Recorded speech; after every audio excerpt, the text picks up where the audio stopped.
Jazzcast Pros.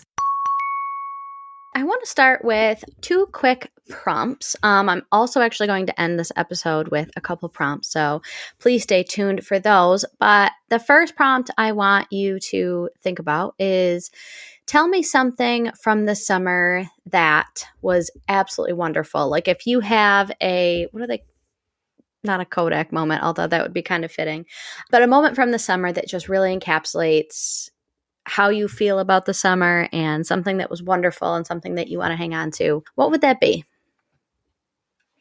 And as you're thinking into that, I want us to also think about this fall. What is something you are craving for this fall? What is something that you really want to enjoy this fall that you're looking forward to? Maybe it's a tradition that you do every year, or it's a type of food that you like to eat specifically during this year. Maybe it's a favorite sweater that you get out during this time of year, whatever that is. And so I want us to sit with both of those because we're going to be going over a couple things this episode, but what I want us to feel comfortable in holding is being grateful for the past season and looking forward to the next season. Because as business owners, as people, as just human beings, we go through a lot of different seasons. And sometimes it can feel scary to leave one to enter into the other. It can feel like if we're excited for the future season, we weren't happy in our previous season. But being grateful for the past season and hopeful and excited about the next season is something that we have to get comfortable with. So I just want to take a quick minute to hold both of those, your gratitude for the summer and your excitement for the fall, just for a couple seconds and just really sit with both of those feelings.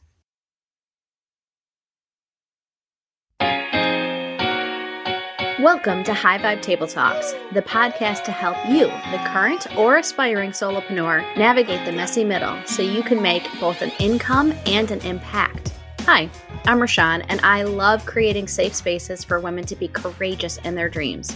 After spending a decade working in sales for a startup and talking with hundreds of other women entrepreneurs, I know it can be lonely, but you can do this. So pull up a seat. This is High Vibe Table Talks. All right, so let's get into this week's episode. So we're going to be doing this episode will have 2 parts. The first part is we are wrapping up our Ways in Which Companies Failed series along with our Power Move series. And so that's been a really fun series to do this summer. So the first half was all about big businesses and things that they did that ultimately led to their downfall, like Kodak and Blockbuster and WeWork and Target in Canada. And then what us as entrepreneurs can learn from those. It was amazing. The amount of money that WeWork was losing by the minute was insane. And we may never get to that point, but there is still so much we can pull from those businesses. And so I want to do a quick highlight from both of those series, because the Power Move series was about things that companies did really well and what has helped them continue into their success. So we're going to do a couple highlights from those series, and then we're going to talk about, as an entrepreneur, what the energy of the summer looks like versus the energy of the fall, and how we can kind of move from one season to the next. So that's going to be our episode today. So let's start off with highlights from the Power Move series. And one of the things that I found most fascinating was the differences between Wegmans and Target. They really were such a case study for, what's that saying? Slow is smooth and smooth is fast. And so it's kind of like when you do things the right way, even if they feel like they're slow, that's how you create things that happen smoothly. And once you can do things smoothly, that's when they speed up. And so, Target was this example of, hey, we have this really successful business over here. There's a lot of open space at a chain store that just closed in Canada. Canada's going to love us. A lot of them have already been to Target and understand the brand over in America. Let's do it. And they opened over 100 stores in a little over a year. And it just, all of the things that, like foundational pieces of the brand and what consumers find important didn't translate over in Canada. And they closed pretty quickly because it was going to take them so long to become profitable that it just didn't make sense as a business move. On the opposite side of that same coin is that Wegmans, who opens very slowly and intentionally and meticulously, and they have a plan, they have like ideal locations, what type of client is there, what type of environment is it, and they open like 1 or 2 stores a year. And they take the customers' buying habits into account very deeply. Like I said, I have a friend who was opening the store in Manhattan, and they were like, okay, nobody in Manhattan who's going to be coming to Wegmans is probably going to be driving. So whereas in a place like here, we have a lot of like the family pack items. So you buy a big thing of toilet paper, you buy a big thing of paper towels, you buy bigger packs of water. People in Manhattan aren't going to be doing that. They're going to be getting what they need for that day, for a couple days, and things that they can carry back to their apartment and up flights of stairs. And so I just found it really interesting to kind of have that dichotomy of the two different ways that those companies went about it, and how one led to success and one led to failure. And there's a lot in there that we can learn. Growing fast isn't always like great. We think about like, oh, I really want to be successful. Like, do you have the infrastructure if you got a $100,000 contract today? If you got a $10,000 contract today? If you got 3 new clients today, would you have the infrastructure? And if the answer is no, then how can you start to lay one brick down that could help build that infrastructure? And we'll kind of talk more about some of that when we get into the fall, but like, how can you build your business to accept that type of success? And it's not going to happen overnight.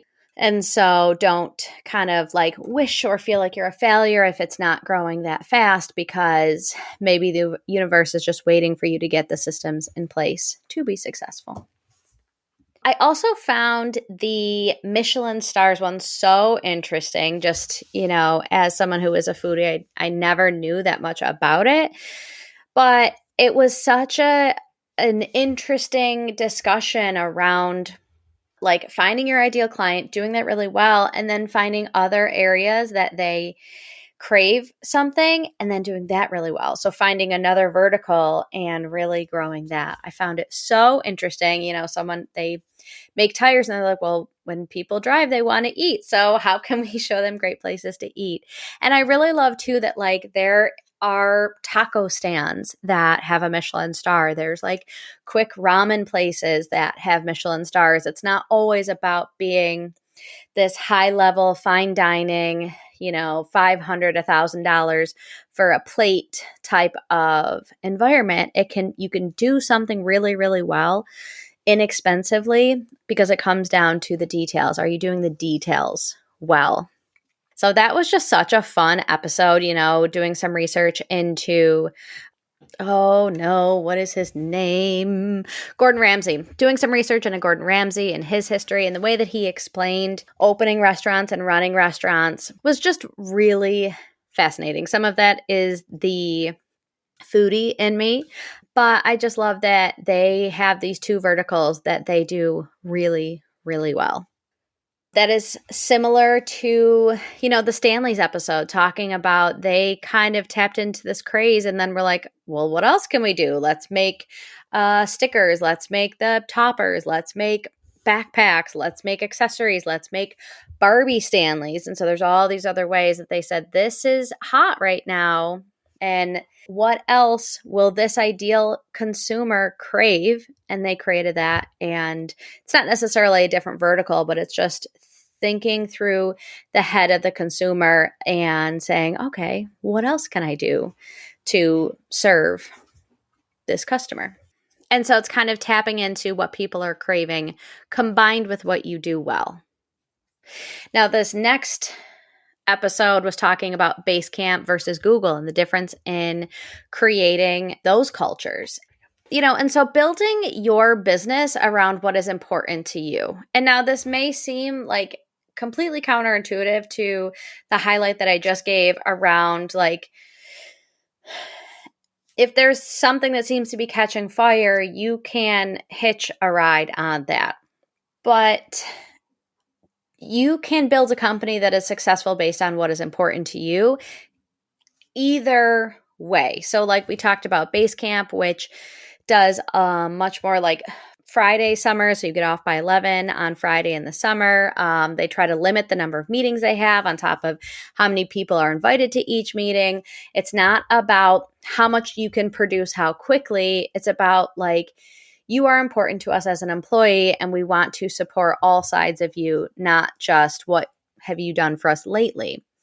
And Google was, okay, if we create a really enticing environment at work, people will be here longer, as far as like more hours throughout the week. And so certain people crave both of those, like I want to be able to close my laptop by 2 or 3 o'clock every day, earlier on Fridays. And so a place like Google isn't enticing to me because kind of those evenings and weekends are dedicated in this season to my family. Whereas like in my early 20s or maybe in my 50s, something like that would be more enticing. And so it's about holding the masculine and the feminine of your business at the same time. You don't have to like hustle and grind and do all the things all the time. And you can build the business in a way that feels really good to you. And so I think that finding what is important to the customer is important, and finding what you're really good at, that's where the magic is made. So I really enjoyed that series. I would love to hear from you what your favorite episode on that was. Shoot me a DM on Instagram, or you can leave me a review on the podcast. Either of those would be amazing. But I really, really enjoyed both of those series. I kind of got like my research bug back into it of like doing deep dives into some of these companies, which was really fun. So now we're going to think about the change of seasons that we're currently in. I love summer for what it is, and I love fall for what that is. And I crave different things from both of them, and both of them are really important. All of the seasons are important, and as we're transitioning from one to the other, I want us to give ourselves, I talked about this a little bit in the last episode around grace, as far as like, give yourself grace if there's part of you that is like grieving the summer or feeling like it went too fast or you didn't get everything in, and holding on to the things that you were able to do, that were enjoyable about it, that are core memories for you. And you can do that while also craving some of the things that the fall is going to bring. So as a cozy CEO, as the relaxed entrepreneur, each season means something different to me. And this is something that I am evolving with and has evolved a lot, because having seasonality is somewhat of a newer concept for me, because if you are just in that like constant grind, like you will burn out. And so saying like, okay, this is what is important to me during this season, and how can I use the most of that? So summer as a relaxed entrepreneur means being able to record solo podcast episodes at any hour of the day, so that if I want to take a day trip to the beach, I feel like I can. I feel like I can say yes to that. It is giving myself grace for moving meetings or not spending 40 hours a week at my laptop. It's closing early on Fridays. It's staying out later. A couple weeks ago, we watched the meteor shower. And so the next morning was a little bit slower, and not feeling like I am in the wrong for that. It's a lot less structure. There's a lot more yeses to outside activities. It's kind of squeezing things in where they can fit, and giving myself a lot of grace as far as things not being like very tidy and wrapped in a bow and structured. It's just being able to say yes to more extreme activities, or just more spontaneous is better than extreme activities. And so embracing that this summer was something that was important to me. And was I perfect at it? No. But I do think that we had a lot of really good memories this summer, and it was really fun. We shared a lot of laughs, a lot of fun times, a lot of late nights, a lot of slow mornings, and that's the stuff that's important to me. Now, fall as a cozy CEO looks different. I really look forward to the sun setting earlier. We got home from our volleyball game last night. It was a little before 8 o'clock, I would say, and it was already getting dark. And I was like, oh, this is weird, but I'm also like not mad about it. I like being able to like close the kitchen because it's dark out at 8 o'clock at night, and feeling like that switch of day to night coming earlier allows me to like settle in earlier. And so, our quiet time gets moved up. Whereas like in the summer, maybe we're coming in 10:30 and then, trying to like get to bed as quickly as possible. This is more like, okay, we're inside by like 7 o'clock, 7:30. Everyone's in their jammies. Maybe we read a little bit more before bed. And it's just like a quieter bedtime. There's more structure because we're back to school. And so getting on the bus in the morning, even though it's a little bit more chaotic, like from alarm clock time until the bus gets here, once the bus is gone, now it's like, okay, now we're going to get our checklist done. Whereas like there's a semblance of a checklist in the summer. It's like, okay, we can okay, maybe. But now it's much more structured.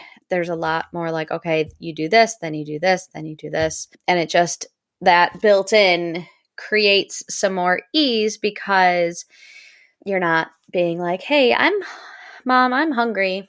Oh, we were going to go mini golfing. Oh, I want to go to the beach. Here's my, it's like, okay, they're at school. They have their structure time. I'm going to have my structure time, preparing for more of the hibernating season that is the fall. I love a good sweater. I love a warm mug. I love kind of hunkering down and reading. What it also means to me is Sunday mornings are food prepping. And so I love to like bake a loaf of bread and get a few meals ready, doing some soups. I love soup season. I'm so excited for soup season.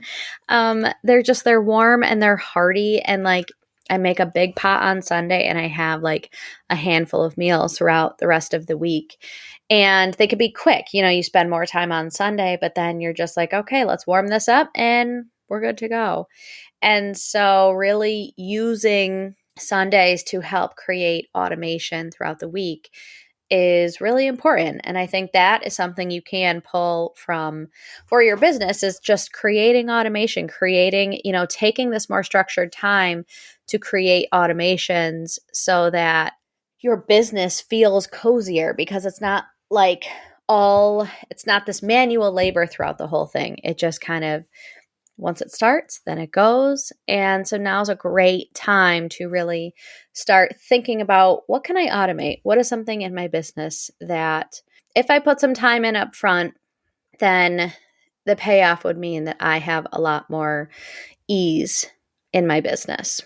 So the fall is quieter activities, less crowds, more intimate, more automations, more soups, more football, more volleyball.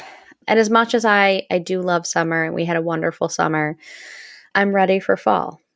And so this is a time to say thank you to the summer. You were exactly what we needed. And now we're passing the baton on to the fall. And so this episode is just a thank you, and I'm grateful and I'm ready. Both of those seasons serve a purpose. And so I want to focus on, kind of pruning what doesn't work, creating rhythms, rituals, routines, and then leading into automations and support for long-term success. And so, as I mentioned at the beginning, I do have 3 prompts for you to end this episode with. So I will end with those. If this episode you found interesting at all, I would love to hear from you. Either send me an email or leave us a review or a comment on the podcast. That would mean so much to us. So the 3 prompts are: what does my business need less of this fall? What can I prune? What can I kind of take away so that I can focus on the 80-20, so I can focus on specific things with a lot of intention? On the opposite side of that, what does it need more of? What could I bring more of now that I can kind of hunker down and spend more time with focused, intentional activities? What could I bring more of to myself and the business? And then the last one is, how can I build consistency without too much rigidity? The relaxed entrepreneur rebels against super structured and super rigid time. But, sometimes, like with cold calling, if I can do a prospecting power hour twice throughout the week, it gives me so much freedom for other space in my week. And so how can you build consistency while not being super rigid? That is all I have for today. Thank you so much. And remember that big dreams and small steps will transform your life.